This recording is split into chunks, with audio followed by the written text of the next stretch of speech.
मान के चलिए 3 लाख गाँव में क्या ग्रामीण क्षेत्र में काजल निषाद क्या बहुत अच्छा है। सारे ग्रामीण काजल के साथ है। क्या उम्मीद है वो अगर मान लीजिए जीत जाती है तो क्या क्या आपको उम्मीद है कि वो करे? जनता के लिए वो हमेशा जनता के बीच में रहेंगे और विकास के लिए लोकसभा में गोरखपुर के लिए पूरी ताकत से लड़ाई लड़ने वाली महिला काजल निषाद इस बार जीतेगी पक्का। अगर मान लीजिए इंडिया गठबंधन जीतती है तो आपका प्रधानमंत्री कौन बनेगा?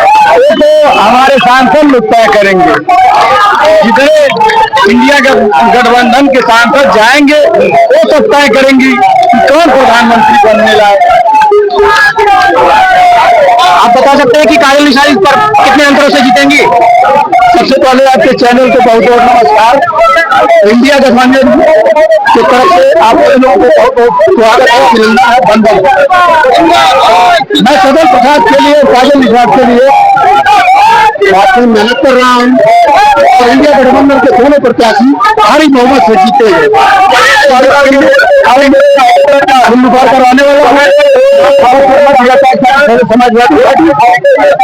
और सबसे पहले ये देखिए भीड़ बता रही है तो दोनों प्रत्याशी नंबर से जीत रहे हैं और मुझे विश्वास है माननीय सदन प्रसाद जी सिंधुपार विधानसभा से 80,000 वोटों से लीड करेंगे। बहुत जनसभा से होकर आ रहे थे तो हमको बाहर उनके कार्यकर्ता मिले। आइए जानते हैं सर्वेश समाजवादी काजल निषाद कितने वोटों से? बहुत ही क्लियर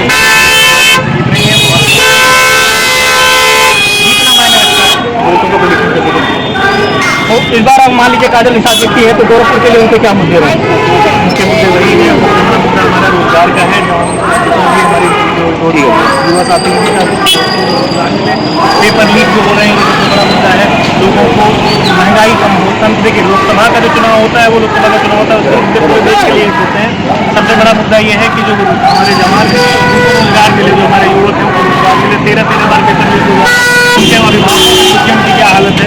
नौकरी लोग पढ़ाई नहीं करना चाह रहे हैं या नौकरी मिलनी नहीं है, पेपर लीक हो जाएगी। और दूसरी बात अब जब हम ये जो सांप्रदायिकता की लड़ाई कर रहे हैं यही होगा जब हम रोजगार नहीं दे पाएंगे तो मूलभूत आवश्यकताएं नहीं दे पाएंगे। अग्निवीर जैसी स्कीम लाएंगे जहाँ 4 साल में टेम्परेरी नौकरियाँ दी जाएंगी, जहाँ राष्ट्रीय सुरक्षा खतरे में आ जाएगी हमारा। और ये जो 3 चरण के चुनाव में प्रधानमंत्री को देखकर तो प्रशिक्षण दिखाई दे रहा है 7 के भाजपा के। अब वो मंगलसूत्र पे आ गए, हिंदू मुसलमान पे आ गए। हमको एक ऐसा समाज चाहिए जहाँ जो तो मंगलसूत्र वाला मामला है उससे कितनी मंगलसूत्र महिला इस देश में किसान जवान पहलवान बेटियां सड़क पे बैठी थी फिर भी उनको नहीं टिकट देकर उनके पुत्र को टिकट दे दिया गया ब्रजभूषण जी को। ये है महिला सम्मान भाजपा के लिए। संदेश खाली में जो हल्ला मच रहा था वहाँ पे लोग अपने केस वापस ले रही हैं। महिलाएं कह रही हैं कि भाजपा वालों ने जबरदस्ती केस कराए।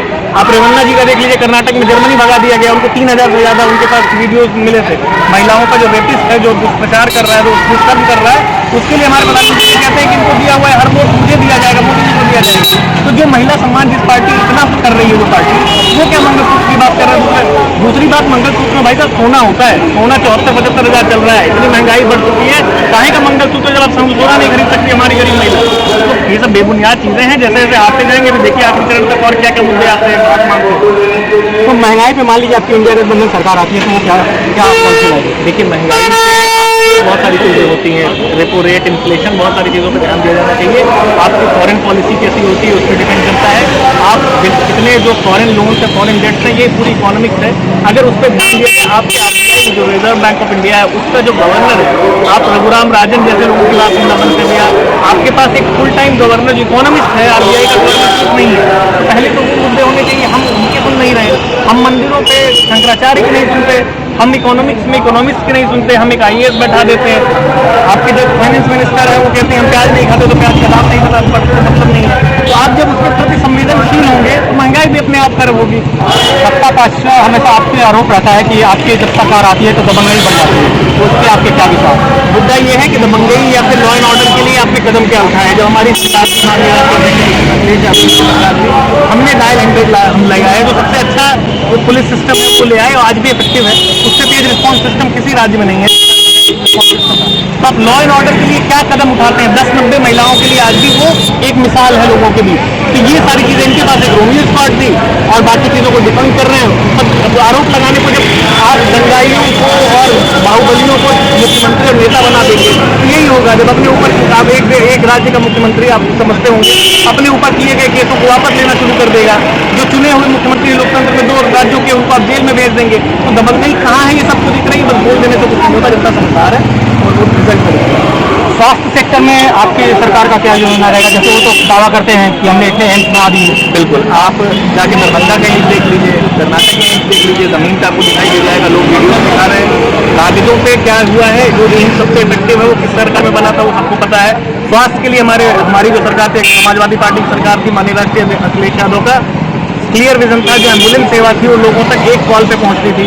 स्वास्थ्य सुविधाएं एक जिनको इंडिया गठबंधन के एक मुख्यमंत्री हैं सर अरविंद केजरीवाल जी, मोहल्ला क्लिनिक बनाया था, स्वास्थ्य सेवाओं के स्कूल के लिए उनको भेज दिया। तो हमारा क्लियर है। ये वेलफेयर स्टेट में जो अवधारणा होती है उसमें स्वास्थ्य, चिकित्सा जो होती है और शिक्षा, ये सब वेलफेयर स्टेट में सरकार की जिम्मेदारी होती है लोगों को देने की। तो वही करेंगे, हम ईमानदारी से वही लोगों तक पहुंचाएंगे। उनके लिए एक्सेसिबल हो।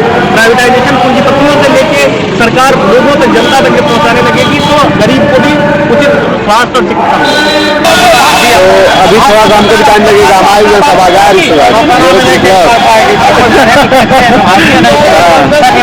नाचे वाले काजल निसार के सामने खड़े हैं।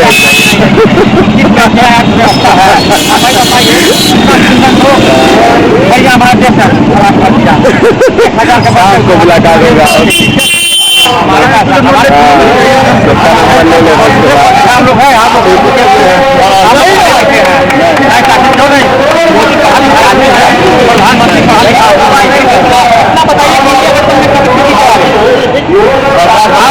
आएगा भारतीय जनता पार्टी को बना नहीं आएगा। बाकी अभी तो ऑफिस पार्टी नहीं करता। अभी हम ये बात नहीं करेंगे। भारतीय जनता पार्टी नहीं आएगा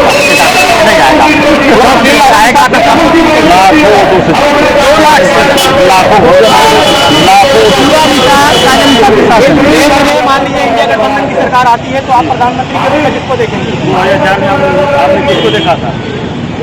2004 में आपने भारतीय जनता पार्टी को 2004 में प्रधानमंत्री नहीं बने। 2004 में मनमोहन सिंह अर्थशास्त्री प्रधानमंत्री बने। इंडिया गठबंधन के बाद जितने नेता है और जितने योग्य है देश को बहुत ऊंचा ले जाएंगे। ईवीएम के जैसा बेचने का काम नहीं करेंगे।